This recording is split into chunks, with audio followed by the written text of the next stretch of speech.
Budget విషయానికి వస్తే అధ్యక్ష, ఆర్థిక సూచికలు ముఖ్యమైనవి కానీ వాటి ద్వారా మనకు పాక్షిక సత్యమే తెలుస్తుంది. అంకెలు చూడడానికి ఎంత ఆకర్షణీయంగా ఉన్నా సామాన్య ప్రజలు జీవితాల్లోని వేదనను, కష్ట నిష్ఠూరాలను అవి దాచిపెడతాయని చెప్పి డాక్టర్ అబ్దుల్ కలాం గారు అన్నారనేది అందరికీ తెలుసు. 2025-26 ఆర్థిక సంవత్సరంకు 3,04,965 కోట్లతోని బడ్జెట్ను రాష్ట్ర ఆర్థిక శాఖ మంత్రులు శ్రీ మల్లు బట్టి విక్రమార్క గారు సభలో ప్రవేశపెట్టడం జరిగింది. గత సంవత్సరం బడ్జెట్తో పోలిస్తే 2,91,159 కోట్లతోని ఇస్తే ఈసారి 13,806 కోట్లు అదనంగా ఈ సంవత్సరంలో బడ్జెట్ని అదనంగా ప్రవేశపెట్టడం జరిగింది. అధ్యక్ష, 2014 నుండి ఇప్పటి వరకు మొత్తం అన్ని బడ్జెట్లో అంచనాలు వాస్తవంగా ఖర్చు చేసి చూస్తే ఆర్థిక రంగంపై ప్రభుత్వం ఇచ్చిన శ్వేతపత్రం ఆధారంగా నేను రాసుకున్నది ఏంటంటే 2014-15 61.9 అయితే 2015-16 84, 2016-17 93, 2017-18 80, 2018-19 77.6, 2019-20 97.5, 2020-21 86.1 ఇలా మళ్ళీ తగ్గుతూ వచ్చింది. ఇప్పటి వరకు పూర్తి అంచనాను చేరింది లేనే లేదు. ఈ సంవత్సరమైనా పూర్తి అంచనాలకు చేరుతుందనేది నేను ప్రభుత్వంలో పనిచేస్తున్న ప్రజాప్రతినిధులకు కానీ, అధికారులకు కానీ, మంత్రులకు అందరికి కూడా నేను కొంచెం విన్నవించుకుంటున్నాను. అలాగే సంక్షేమ అభివృద్ధి సమపాళ్లలో రంగరించి అని బట్టి విక్రమార్క గారు అన్నారు, కానీ అది సగం పాళ్లలో అని రాయవలసి ఉండనేమో అని నాకు అనిపిస్తుంది. ఎందుకంటే ఇప్పటి వరకు చేరినాయి అన్ని సగం చేరినాయి, కొన్ని మొత్తం చేరినాయి, దాంట్లో విమర్శించాల్సిన అవసరం లేదు. చేరినాయి అని చెప్తున్నాం, చేరనివి చేరలేదని చెప్తున్నాం. నీకు కనిపించని బలహీనునికైనా నిరుపేద ముఖాన్ని గుర్తు తెచ్చుకో, నువ్వు తీసుకున్న చర్య అతనికి ఉపయోగపడుతుందో లేదో అని నిన్ను నువ్వు ప్రశ్నించుకో అని చెప్పి మహాత్మా గాంధీ గారు మనకు స్ఫూర్తి అని చెప్పి బట్టి విక్రమార్క గారు అన్నారు. నిజంగానే అందరు కూడా ఆ ముఖం పెట్టుకు వస్తాయేమోనని ఎదురు చూస్తున్నటువంటి ఆడబిడ్డ ముఖం కానీ, 4,000 వస్తాయేమోనని ఎదురు చూస్తున్న తాత లేదా అవ్వ ముఖం కానీ, స్కూటీల కోసం ఎదురు చూస్తున్న చదువుకుంటున్న ఆడకూతుళ్ళ ముఖం కానీ, అలాగే పిఆర్సీ లేక డిఏలు అందక పెండింగ్ బిల్స్ అందక ఎదురు చూస్తున్న ఉద్యోగ ముఖం కానీ, దీనంగా మారిన రిటైర్డ్ ఎంప్లాయీస్ ముఖం కానీ, టీఏ బిల్స్ అందని పోలీసులు, సరెండర్ లీవ్స్ అందని పోలీసుల ముఖం కానీ, అలాగే ఒక్కసారి గుర్తు తెచ్చుకోవాలని చెప్పి నేను సభ నాయకుని అలాగే ఆర్థిక మంత్రి గారిని నేను ఒక్కసారి కోరుతున్నాను. ఇక పోతే అధ్యక్ష, వ్యవసాయం గురించి మాట్లాడితే ప్రతి ఒక్కరూ వ్యవసాయాన్ని, రైతుని పొగుడుతూ, రైతునే ఆదర్శంగా తీసుకుంటూ, రైతు గురించే మనం ఎన్నో కష్టాలు పడుతున్నాం, రైతు సంక్షేమమే మన ధ్యేయం అని చెప్పేసి ప్రతి రాజకీయ పార్టీ, నాతో సహా ప్రతి రాజకీయ నాయకుడు మాట్లాడుతూనే ఉంటాడు, రైతు గురించి చెప్తూనే ఉంటాడు. కానీ రైతుకు కావాల్సింది నిజమైంది ఏంది? నిజంగానే రైతు ఇబ్బందులు ఎక్కడ పడుతున్నాడు? మరి రైతుకు కావలసినటువంటి అక్కడ అనుకూల పరిస్థితులు ఏంటి అని చెప్పి ఎవరు ఆలోచించరు. కానీ అందరూ కూడా మేము ఇది ఇస్తాం, అది ఇస్తాం, అది పెంచుతాం, ఇది పెంచుతాం, వీళ్ళకంటే వాళ్ళకంటే వీళ్ళకు ఒకటి ఎక్కువ ఇస్తామని మాట్లాడుతుంటారు తప్ప రైతుకు ప్రాక్టికల్గా అక్కడ ఉన్నటువంటి గ్రామాల్లో ఉన్న పరిస్థితి కానీ, పండే పంటకు కానీ, పండిన పంటకు గిట్టుబాటు అమ్మకానికి కూడా ఉన్నదా లేదా అని కానీ ఇవన్నీ చూడాల్సిన అవసరం ఉన్నది. కానీ అధ్యక్ష, అందరూ రైతే రాజు అని మాట్లాడతారు, కానీ రాజులాగా ఉండే రైతును చేద్దామని మాత్రం ఎవరు ఆలోచించారు. రైతు రాజులాగా అయితే అక్కడ నిజంగా సుభిక్షంగా ఉండే పరిస్థితి ఉంటుంది. రైతు పంట పెట్టి నుంచి పంట పండే వరకు, పండిన తర్వాత దానికి ఇంటికి వచ్చే వరకు, ఇంటికి వచ్చిన తర్వాత అమ్ముకోవడానికి సరైన ధర దొరికే వరకు రైతుకు గ్యారెంటీ లేని జీవితం ఉంది అంటే రైతుదే. అదే దానికి కూడా రైతును రాజు అంటూ మనం పొగుడుతూ ఉంటాం. ఏ ప్రభుత్వమైనా, ఏ రాజకీయ పార్టీ అయినా ప్రతి ఒక్కరూ పంట పెట్టుబడి సాయం అని కొందరు, రుణమాఫీ అని కొందరు, రైతు భరోసా అని కొందరు, రైతు బంధు అని కొందరు, కౌలు రైతులకు ఇస్తామని కొందరు, రైతు కూలీలకు ఇస్తామని కొందరు, రైతు బీమా ఇస్తామని కొందరు, రైతులను ఊరిస్తూ రైతులను యాచకుల్ని చేస్తున్నాం తప్ప రైతుకు ఖచ్చితమైన ధైర్యాన్ని, మనోబలాన్ని, వారు రేపొద్దున యువతరం కూడా డిగ్రీ చదివిన తర్వాత పోస్ట్ గ్రాడ్యుయేషన్ చేసినాక కూడా ఏ చదువు చదువుతావని అడిగితే నేను అగ్రికల్చర్ బీఎస్సీ చదువుతా, ఏం చేస్తావు నాయన నువ్వంటే నేను వ్యవసాయం చేస్తానే పరిస్థితికి తీసుకురావడానికి మాత్రము ఎవరు కూడా ఆలోచిస్తలేరు, నాతో సహా. నేను ఇది విమర్శగా నేను భావించట్లేదు. రైతుల కోసము ఆలోచించాల్సిన పనిని ఏంటి అనేది నేను అంటున్నాను. మేమిచ్చినామని అంటారు. గత ప్రభుత్వం మేము 18,000 20,000 కోట్లు ఇచ్చినామని అంటారు. ఇప్పుడున్న ప్రభుత్వం మేము 20,000 30,000 కోట్లు ఇచ్చినామని అంటారు. మేమిచ్చినాం అంటే ఇది అధికారుల పైసలా, ప్రజాప్రతినిధుల పైసలా, ప్రభుత్వం పైసలా? ఇది ప్రభుత్వం పైసలే.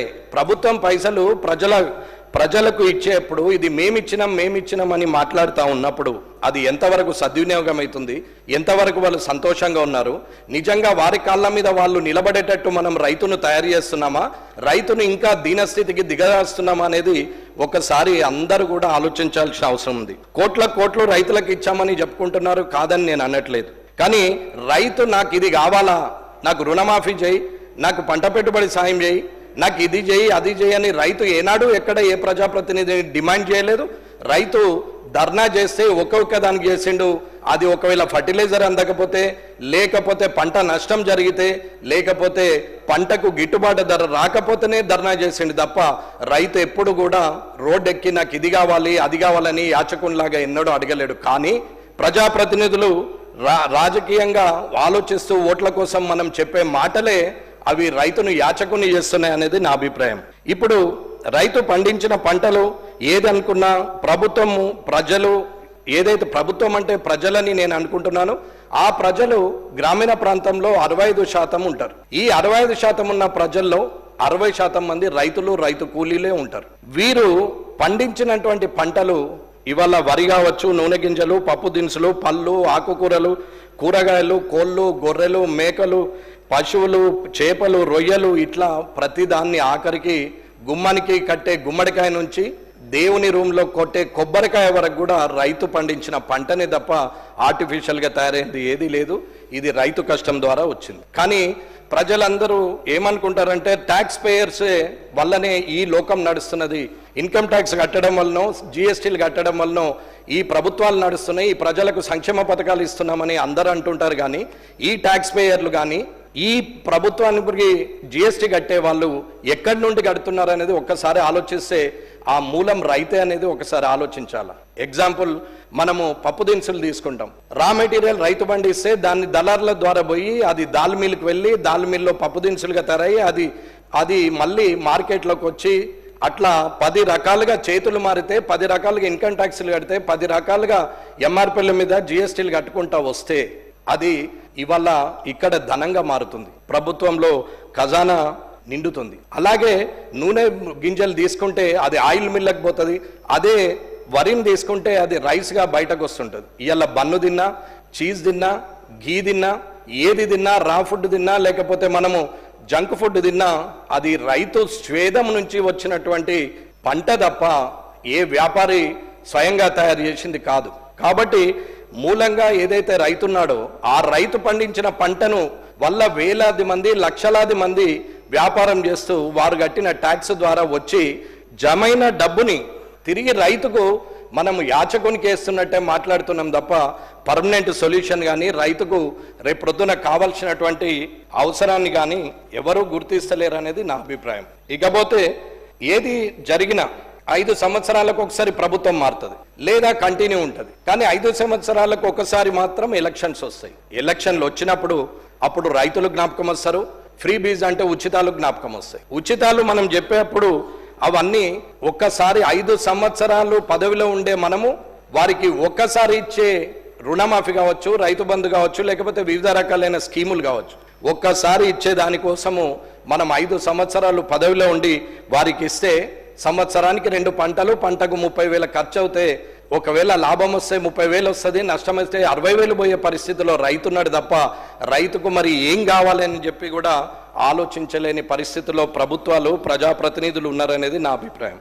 స్వామినాథన్ గారి కమిషన్ అయినా ఇంకెవరైనా కొత్తగా వేస్తే ఇంకా రైతు కమిషన్ ఏదైనా చేసినా ఏది అయినా సరే నిజంగా రైతుకు కావాల్సింది ఏంది అని అంటే భవిష్యత్ తరాల వారు నేను వ్యవసాయం చేస్తానే పరిస్థితికి ఆ వ్యవసాయాన్ని తీసుకురావాలనేది నా కోరిక.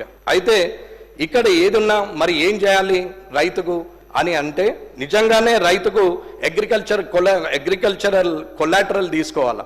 ఒక వ్యాపారి 1 ఎకరం ఉంటుంది, ఆ పక్కనే వ్యవసాయదారునికి 1 ఎకరం ఉంటుంది, రెండిట్లో పంట పడుతుంది. కానీ వ్యాపారి నాలా కన్వర్షన్ చేస్తే ఆ 10 లక్షల రూపాయల భూమి 20 లక్షల రూపాయల వాల్యూకి వస్తుంది. అదే 10 లక్షలు అదే 20 లక్షల భూమిని బ్యాంకులో కొలాటరల్ పెడితే వ్యాపారికి ఇన్కమ్ ట్యాక్స్ పేయర్గా ఎలిజిబుల్ ఉంది కాబట్టి అతనికి 20 లక్షల లోన్ ఇస్తారు. కానీ ఆ పక్కనే రైతు ఉంటాడు, అది 20 లక్షల వాల్యూ మార్కెట్లో, కానీ అతనికి ₹1,00,000 లోనే ఇస్తారు. రైతుకు 1 లక్షను ఎందుకు ఇస్తారంటే పంట మీద ఇస్తారు. మరి పాస్బుక్ పెట్టుకుంటారు, పంటను గ్యారెంటీగా పెట్టుకోవాలి, కానీ పాస్బుక్ను గ్యారెంటీగా పెట్టుకొని ఇచ్చేది క్రాప్ లోను 1 లక్ష వరకే లిమిట్ ఉంటుంది, అంతకన్నా ఎక్కువ ఇవ్వరు. ఇది నిజం.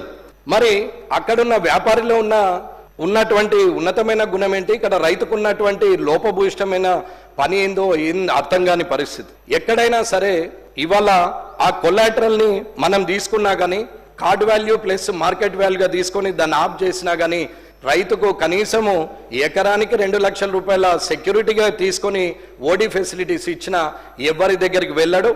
బ్యాంకులకు మిత్తి వస్తుంది, ఖచ్చితంగా వారికి ఫైనాన్షియల్ స్టేటస్ దొరుకుతుంది, ధైర్యంగా పంట వేసుకోగలుగుతాడు, మునిగినా కానీ నష్టపోయే పరిస్థితి ఉండదు, క్రాప్కు ఇన్సూరెన్స్ ఉంటుంది, సీడ్ కంపెనీలకు పర్మిషన్ ఇచ్చేటప్పుడే విత్ సీడ్ ప్లస్ ఇన్సూరెన్స్తో సహా సీడ్ సేల్ చేయాలని చెప్పి సీడ్ కంపెనీలకు చెప్పాలి, కానీ నకిలీ విత్తనాలని చెప్పి దొంగ కంపెనీలు అన్నీ వస్తూ ఏ దానికి ఇన్సూరెన్స్ ఉండదు, కానీ విత్తనాలు మాత్రం మార్కెట్లో అమ్మేస్తారు.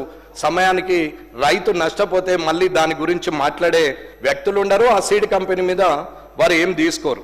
అట్లాగే పండించిన అన్ని పంటలను పూర్తిగా కొనుగోలు కేంద్రాల ద్వారా కొంటామని చెప్పాల్సిన అవసరం ఉంది. అప్పుడు పంట మార్పిడి వస్తుంది, భూమి సారవంతమవుతుంది. పంట మార్పిడి వల్ల ఎక్కడ కూడా మార్కెట్లో కూడా ఇన్బ్యాలెన్స్డ్ పొజిషన్ ఉండదు. పప్పు దినుసులు కానీ నూనె గింజలు కానీ ఏవైనా సరే ఇన్బ్యాలెన్స్ అయ్యే అవకాశం ఉండదు, ధరలు పెరిగే అవకాశం ఉండదు అనేది నా ఆలోచన. ఇట్లా పోతే ఒకవేళ అమ్మకానికి పెట్టినా ధర రాకున్నా స్టోరేజ్ గోడౌన్స్ ఏర్పాటు చేస్తే వాళ్ళు స్టోరేజ్ తీసుకుంటారు, స్టాక్ మీద లోన్ తీసుకుంటే మళ్ళీ పంట పెట్టుబడికి వారికే వచ్చే అవకాశం ఉంటుంది అనేది నా అభిప్రాయం. అట్లాగే వ్యవసాయ యాంత్రీకరణ, ప్రతి పంటకు బీమా, అట్లాగే సాయిల్ టెస్టింగ్ ల్యాబ్స్, వ్యవసాయ శాఖను విస్తరించడము, అలాగే 24/7 నాణ్యమైన ఉచిత కరెంట్ ఇవ్వడము, ఎక్కడికక్కడ నీటి నిల్వ ప్రాజెక్టులు ఏర్పాటు చేసి రైతుకు 365 రోజులు నీరు అందుబాటులో ఉండేటట్టు, గ్రౌండ్ లెవెల్ వాటర్ లెవెల్ పెరిగేటట్టు చేయడం వల్ల వ్యవసాయము ఒక పరిశ్రమగా మార్చి వ్యవసాయదారులను పారిశ్రామికవేత్తలుగా చేస్తే వ్యవసాయం బాగుంటుందనేది నా అభిప్రాయం. కాబట్టి ఎవరైనా సరే వ్యవసాయం చేస్తున్నాడంటే పిల్లని ఇచ్చే పరిస్థితిలో కూడా లేడు. వ్యవసాయదారుడే వ్యవసాయం చేస్తున్న అతన్ని అల్లునిగా స్వీకరించే పరిస్థితిలో లేరు. కానీ అందరము వ్యవసాయదారుల గురించే మాట్లాడతాం. వ్యవసాయదారుడి కన్నీరును మనం చూసి ఓదార్చడం తప్ప చేయగలిగే పని ఏమీ లేదు.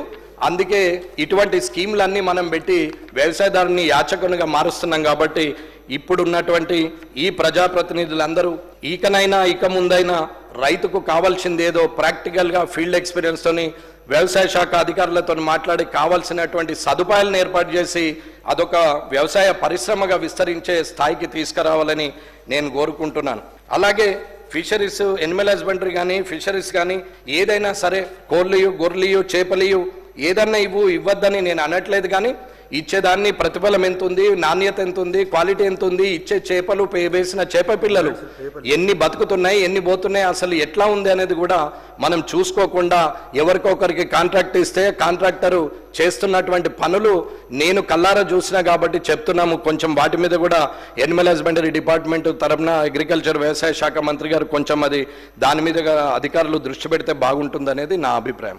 ఇకపోతే రెండోది వైద్యం, ఆరోగ్యం. ఇవాళ మంత్రి గారు, వైద్య ఆరోగ్య శాఖ మంత్రి గారు వారికి కూడా చెప్పేది, ఇక్కడ ఉన్న అధికారులకు చెప్పేది ఏంటంటే ప్రైమరీ హెల్త్ సెంటర్, పిహెచ్సిలు కానీ సిహెచ్సిలు కానీ, అట్లాగే డిస్ట్రిక్ట్ హాస్పిటల్, అలాగే గవర్నమెంట్ జనరల్ హాస్పిటల్స్, ఇట్లా మొత్తం మంది అక్కడ అన్ని హాస్పిటళ్ళు మండల్ లెవెల్ నుంచి క్లస్టర్ వరకు అక్కడ నుంచి ఇక్కడ ఏరియా హాస్పిటల్, అట్లాగే గవర్నమెంట్ జనరల్ హాస్పిటల్, మెడికల్ కాలేజీలు ఉన్న దగ్గర ఉంటాయి. అన్న నేను ఒకసారి నా కాన్స్టిట్యున్సీలోనే నేను కనీసము ఈ 15 నెలలలో నేను ఒక 12 సార్లు వెళ్ళి ఉంటాను నేను గవర్నమెంట్ హాస్పిటల్. ఒకసారి ఉదయం 9 గంటలకే, ఒకసారి మధ్యాహ్నం 2 గంటలకు, మళ్ళీ ఒకనాడు సాయంత్రం 4 గంటలకు, ఒకసారి డ్యూటీస్ అయిపోయిన తర్వాత కూడా నైట్ విజిట్ కూడా వట్టిగా చూసొచ్చాను. ఏదో అధికారులను బెదిరియాలనో అధికారులను ఇబ్బంది పెట్టాలనో కాదు, కానీ అసలు ఏం జరుగుతుందో తెలుసుకోవాలని ఉత్సుకతతోనే ఎన్నోసార్లు పోయినాం. అక్కడ పోయినప్పుడు పోయిన సమ్మర్లో సమస్య ఉంది, వాటర్ లేదని చెప్తే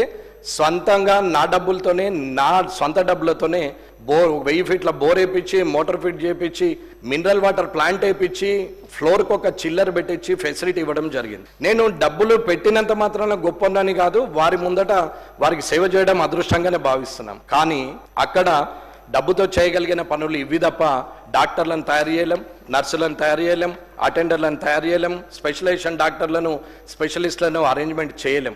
ఇవాళ అక్కడ మందుల షాప్లో మందులు ఉన్నాయా లేవా? అక్కడ నైట్ డెలివరీకి వస్తే ఎమర్జెన్సీ డెలివరీ చేయగలిగే పరిస్థితుల్లో గైనకాలజిస్టులు ఉన్నారా లేదా? ఎక్కడైనా రోడ్డు మీద యాక్సిడెంట్ అయితే ఆర్థోపెడిక్షన్ ఉన్నాడా లేదా? సర్జన్ ఉన్నాడా లేదా? ఇవన్నీ కూడా సమస్యలే ఉన్నాయి. మరి సమస్యలు డాక్టర్లు లేకనా, డాక్టర్ల కొరత ఉండా, చదువుకోలేకనా అంటే మెడికల్ కాలేజీలు విపరీతంగా ఉన్నాయి. డాక్టర్లు సంవత్సరానికి 1000 మంది బయటకు వస్తున్నారు. గవర్నమెంట్ హాస్పిటల్లో పనిచేయడానికి ముందుకు వస్తలేరు, ప్రైవేట్ హాస్పిటల్లో పనిచేయడానికి ముందుకు వస్తున్నారు అనేది మీరు ఒక్కసారి ఆలోచించాలి.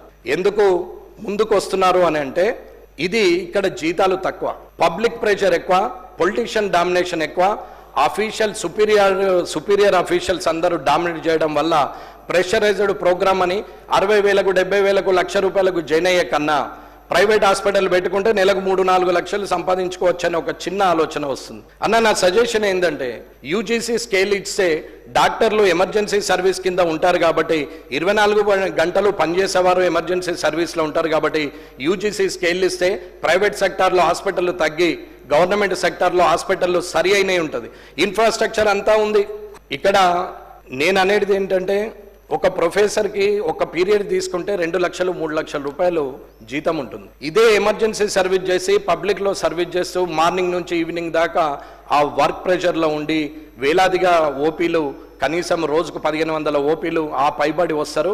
ఆ ఇన్పేషెంట్స్ కనీసం 500-600 ఉండే పరిస్థితికి వస్తే 100 బెడ్డెడ్ హాస్పిటల్లో వరండాలో పండుకునే పరిస్థితి వస్తున్నది. అంటే బిలో పావర్టీ లైన్లో ఆ నెసెసిటీ ఎంత ఉంది హాస్పిటల్ అనేది ఒకసారి గమనించాలని చెప్తూ వారికి యూజీసీ స్కేల్ ఇస్తే బాగుంటుందని అనుకుంటున్నాం. అలాగే ఆరోగ్యశ్రీకి ఇవాళ 1143 కోట్లు పెట్టారు. 600-700 కోట్లు నికరంగా అందుబాటులో ఉంటుండొచ్చు. కానీ ఇవాళ పెరిగినటువంటి పాత బకాయిలు కానీ కొత్త బకాయిలు కానీ ఇవాళ పెరిగినటువంటి 10 లక్షల ఆరోగ్యశ్రీని కానీ ఇవాళ ప్రైవేట్ హాస్పిటళ్ళకి వెళ్తే వారందరికీ కూడా సర్వీస్ చేయాలంటే ఇదంతా సరిపోదు అనేది నా అభిప్రాయం. అలాగే ఏదైతే ఎంప్లాయ్మెంట్ హెల్త్ ఏదైతే ఈహెచ్ఎస్ ఉందో ఆ ఈహెచ్ఎస్ కూడా ఇప్పటి వరకు కూడా ఇంప్లిమెంటేషన్ కావట్లేదు. ఒక ప్రశ్న నేను సభకు పెట్టినప్పుడు దానికి అది ఇంప్లిమెంట్ చేస్తున్నామన్నారు కానీ ఏ హాస్పిటల్ అని చెప్పలేదు, ఎంతమందికి అయిందనేది చెప్పలేదు.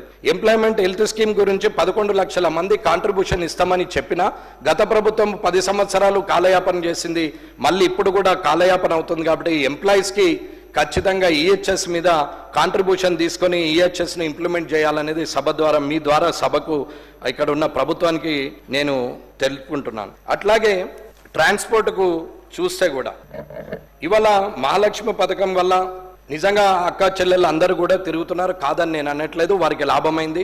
అక్క లేని వారు ఈ ఇంటి నుంచి అవ్వగారింటికి, అత్తగారింటికి, చుట్టాలింటికి లేదా ఇంకొక దగ్గరికి వెళ్ళే అవకాశం ఉందని మంత్రులు చెప్తుంటే నేను కూడా విన్నా. నిజమే, కాదని నేను అనట్లేదు. ఇవాళ బస్సులన్నీ నిండు కలగా మా అక్క చెల్లెలు మహాలక్ష్ములు తిరుగుతుంటే బాగానే ఉంది. కానీ ఏదైతే అవసరమో అంతవరకే ఇవ్వాలనేది అంటే సభాపరంగా ప్రజలకే నేను విన్నవించుకుంటున్నది ఏంటి అని అంటే ఉదయం 5 గంటల నుంచో 6 గంటల నుంచో ఉదయం మళ్ళీ 10-11 వరకు ఫ్రీ బస్ అనేది యూటిలైజ్గా ఉంటుంది. కారణం ఏంటంటే పల్లెల్లో ఉన్నవారు కైకిల్కి వేరే ఊరు పోవాలన్నా లేకపోతే హౌస్మేట్గా పనిచేయడానికి పట్నంకు రావాలన్నా ప్రయాణం చేయాలన్నా కానీ 5 నుంచి 10 మధ్యలోనే ప్రయాణం చేస్తారు. ఆ ప్రయాణంలో వారు రావడం వల్ల లాభం ఉంటుంది. అక్కడ ఉన్నటువంటి కూలి పనికో లేకుంటే ఇంటి పనికో లేక ఏదైనా వాళ్ళ షాపులలో పనిచేయడానికో వారు తిరగడానికో వాళ్ళు ఉద్యోగం చేయడానికో వారికి పనికి వస్తుంది అనేది నా అభిప్రాయం. కానీ పొద్దున ఉదయం నుంచి రాత్రి వరకు అదే పనిగా ఫ్రీగా ఉండడం వల్ల కూడా మహిళలకే కాదు అక్కడ ఉన్నటువంటి మిగతా ఉద్యోగులకు మిగతా పురుషులకు అందరికి కూడా సమస్యలు పెరుగుతున్నాయి. అట్లని మహిళల్ని నేను తక్కువ అంచనా వేసి మాట్లాడతలేను. కానీ ఉదయము 5 నుంచి 10 వరకు, సాయంత్రము మళ్ళీ 5 నుంచి రాత్రి 10 వరకు 2 పర్యాయాలు వారికి ఫ్రీగా ఇవ్వడంలో తప్పు లేదు. అది నిజమైన వాళ్ళకు, అవసరం ఉన్న వాళ్ళకు, నిజంగానే మిస్యూజ్ చేయని వాళ్లకు, కష్టజీవులకు, చెమట వచ్చిన వాళ్లకు ఉపయోగపడుతుంది అనేది నా అభిప్రాయం. కాబట్టి ట్రాన్స్పోర్ట్ మంత్రి గారు కొంచెం ఆలోచించి ముఖ్యమంత్రి గారు కూడా ఈ విషయంలో ఒక నిర్ణయం తీసుకుంటే ఆర్టీసీకి భారం తప్పుతుంది, అట్లాగే నిజమైన లబ్ధిదారులకి లాభం కలుగుతుంది, అలాగే మిగతా ప్రయాణికులకు కూడా సౌలభ్యం దొరుకుతుంది అనేది నా అభిప్రాయం. ఇకపోతే టీఎస్ఆర్టీసీలో ఇప్పటి వరకు ఏదైతే ప్రభుత్వం ఆర్టీసీని విలీనం చేస్తామని చెప్పిరో అది ప్రకటించలేదు. యూనియన్ల పునరుద్ధరణ వెంటనే చేస్తామని చెప్పిరు, అది అట్లాగే ఉండిపోయింది. 2017 వేతన సవరణ బకాయిలు వెంటనే చెల్లిస్తామన్నారు, అది అట్లనే ఉండిపోయింది. రిటైర్ అయిన ఉద్యోగులకు లీవ్ ఎన్కాష్మెంట్ ఏప్రిల్ 22 నుంచి చెల్లించలేదు, వెంటనే చెల్లించాలా. ఉద్యోగ భద్రత పాత సరుకులను రద్దు చేస్తూ విధి విధానాలు కొత్త ఇవ్వాలనేది కోరడం అవుతున్నది. అట్లాగే చట్ట వ్యతిరేకమైన డ్యూటీలను రద్దు చేసి విపరీతమైన పనిభారాన్ని ఉదయం 4 నుండి అంటే 14-15 గంటలు డ్యూటీగా ఉంటుంది, అదొకసారి చూడాలని కోరిక. అలాగే మహాలక్ష్మి పథకం గురించి చెప్పడం జరిగింది. ఆర్టీసీ పద్దును దాదాపు 600 కోట్ల బకాయిలు ఉన్నాయి, అవి కూడా అవి ప్రభుత్వం చెల్లించాలని కోరుకుంటూ, అలాగే ఉద్యోగులను వన్ టైం సెటిల్మెంట్ కింద ఉద్యోగంకు తీసుకుంటాం. గతంలో హామీ ఇచ్చిన విధంగా ఉద్యోగాలు కోల్పోయిన ఉద్యోగులను ప్రభుత్వము రాకముందు ప్రకటించినటువంటి ఈ ఆర్టీసీ విషయంలో ఒకసారి మీకు చెప్పడం జరిగింది. ఇకపోతే ఆఖరణ ఎంప్లాయ్మెంట్ అన్న, నేను ఎంప్లాయ్మెంట్ గురించి 1 నిమిషం ఎక్కువ మాట్లాడాలని ఏం లేదు. నేను కూడా ఎవరికి తెలియని విషయాలు చెప్తున్నాను, నేను మాట్లాడలేదు. కానీ అందరికీ అన్నీ తెలుసు, అందరికీ తెలిసిన అనలేని వారే చాలా మంది, అనగలిగిన వారే కొందరు, కాబట్టి ఆ కొందరులో నేను అనుకొని చెప్తున్నాము. ఎక్కడో దగ్గర ఒక మాట బయటకు వస్తేనే దాన్ని మూమెంట్ జరుగుతుంది, ఎవరో ఒకరు ఒక అడుగు ముందుకేస్తేనే సమస్యకు పరిష్కారం అవుతుందని నమ్మే వ్యక్తిగా మాట్లాడుతున్నాం. అన్న, ఎంప్లాయ్మెంట్ ఇప్పటి వరకు 50,000 ఉద్యోగాలు ఇచ్చినామని మనం చెప్తున్నాం, సంతోషం. ఇయ్యలేదని నేను అనట్లేదు, మీరు ఇస్తున్నారు, నేను కూడా పేపర్లో చూస్తున్నాను, కనిపిస్తున్నది. కానీ ఏదైతే రిటైర్డ్ అయినటువంటి ఎంప్లాయీస్ను కంటిన్యూ చేస్తా పోతుంటే, సీఎంఓ నుంచి మొదలు పెడితే అసెంబ్లీ వరకు రిటైర్డ్ అయినటువంటి ఎంప్లాయీస్ని కంటిన్యూ చేస్తా పోతుంటే ప్రమోషన్లు రాని వాళ్ళ గుండె బాధ ఎంత ఉంటుందో ఒకసారి ఆలోచించాలని చెప్తున్నాం. సీఎంఓలో కూడా పేర్లు చెప్పాల్సిన అవసరం లేదు. సీఎంఓలో కానీ ఉప ముఖ్యమంత్రి గారి దగ్గర కానీ మంత్రుల పేషీల నుంచి మొదలు పెడితే ఇవాళ irrigation, Panchayati Raj, medical health, R&B ప్రతి దగ్గర కూడా ఎక్కడైతే రిటైర్డ్ ఎంప్లాయీస్నే కంటిన్యూ చేస్తూ 10 సంవత్సరాలు, 6 సంవత్సరాలు, 8, 14 సంవత్సరాలు కూడా, లాస్ట్కు శిల్పారామంలో కూడా 16 సంవత్సరాలుగా ఒకే వ్యక్తులను కంటిన్యూ చేస్తూ పోతున్నారు. దీనివల్ల ప్రమోషన్ రావాల్సిన వాళ్ళు ప్రమోషన్ రాదు. ఒక్కరు రిటైర్ అయితే 5-6గురికి ప్రమోషన్లు వస్తాయి. ఒక్కరు రిటైర్ అయితే అదే జీతంలో 4 కొత్త ఎంప్లాయ్మెంట్ అయ్యే పరిస్థితి వస్తుంది, కొత్త రిక్రూట్మెంట్స్ అవుతాయి అనేది నేను ప్రగాఢంగా నమ్ముతున్నాను. నాకు ఎవరు వ్యతిరేకం కాదు, నేను ఎవరి పేరు తీసుకోవట్లేదు. అక్కడ మొదలు పెడితే ఇక్కడ మనం ఉన్నటువంటి అసెంబ్లీలో కూడా 16 మంది రిటైర్ అయిన వాళ్ళు ఇంకా కంటిన్యూ అవుతూనే ఉన్నారు. కొత్త వాళ్ళ దగ్గర తెలివి లేదనా, పాత వాళ్ళతోనే సభ నడుస్తుందనా, పాత వాళ్ళతోనే సీఎంఓ నడుస్తుందనా, పాత వాళ్ళతోనే గవర్నమెంట్ నడుస్తుందనా, పాత వాళ్ళతోనే పేషీలు నడుస్తాయనా, పాత వాళ్ళతోనే డిపార్ట్మెంట్లు నడుస్తాయనా? మరి రిటైర్ అయిన వాళ్ళకు జీతము మళ్ళీ కొత్తగా వాళ్ళకు వచ్చే పెన్షన్ కాక జీతం ఇస్తూ ఇవాళ యువకులను, తెలివైన వారిని, ఈ నడుమల కొత్త జనరేషన్కు ఎవరికి కూడా ఉద్యోగాలు రాని పరిస్థితికి వస్తే ఎలా ఉంటుందో ఒకసారి ఆలోచించండి అన్న. 57 మంది కొత్త ఎమ్మెల్యేలు వచ్చినామంటే 57 మంది పాత ఎమ్మెల్యేలు పోతేనే ఇందులోకి కొత్త ఎమ్మెల్యేలము 57 మంది వచ్చినామనేది నేను నమ్ముతున్నాను. అలాగే పాత నీరు పోతేనే కొత్త నీరు వస్తుంది. ఎప్పటికప్పుడు అనుభవం అదే వస్తుంది, కాలం నేర్పుతుంది తప్ప అనుభవమే మనము ఎక్స్పీరియన్స్నే ప్రాతినిధ్యంగా తీసుకొని మనం అలాగే కంటిన్యూ చేస్తే ఏది శాశ్వతం కాదు. కాబట్టి దయచేసి అర్థం చేసుకొని ఒకసారి, ఇంతకుముందు ముఖ్యమంత్రి గారు గౌరవనీయులు ఆయన కూడా చెప్పారు రిటైర్డ్ అయిన వాళ్ళని కంటిన్యూ చేయమని. నాకేం వాళ్ళు పగ కాదు, వాళ్ళని ప్రత్యక్షంగా నాకేం శత్రుత్వం లేదు. కానీ ఎవరము ఏ స్థాయిలో ఉండాలనో ఆ స్థాయిలో ఉండి మన సమయం అయిపోయిన తర్వాత మనము అక్కడి నుంచి నిష్క్రమిస్తే చాలా బాగుంటుందని ఆలోచించే వ్యక్తిగా మీకు ఎంప్లాయ్మెంట్ గురించి కూడా చెప్తున్నాం. ఇంకా మాట్లాడాలంటే చాలా ఉన్నా, సమయం ఇచ్చిన 10 నిమిషాలు, అంతకుముందు వాడిన 20 నిమిషాలకు మీరు ఇచ్చిన సమయానికి ధన్యవాదాలు తెలియజేస్తూ ముగిస్తున్నాను. జై హింద్, జై భారత్.